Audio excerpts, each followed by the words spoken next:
Someone asked me, how hard is it to get a good score of 320 in GRE? And I laughed. Because by definition, anything that is good is not going to be simple. So, is it hard to get 320 in GRE? Answer is yes.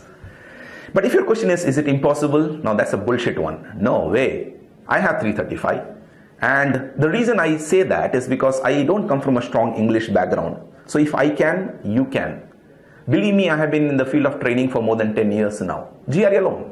And I've seen many students coming from non-English background, coming from background where they are not very fluent in speaking in English, scoring good in GRE because GRE is not synonymous to your ability to speak in English.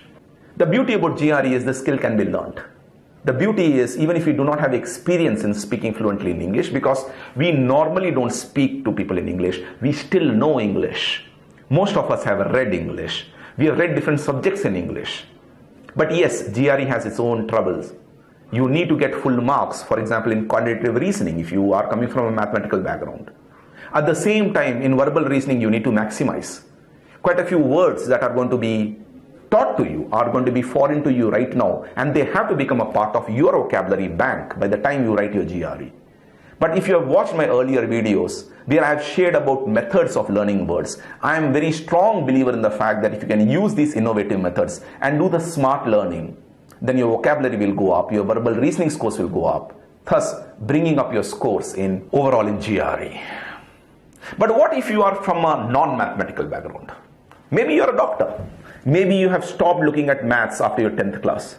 Is 320 still going to be tough? Answer is yes, of course. But two things remember. I've had a student in the past who has scored 335 and guess what? He was a doctor.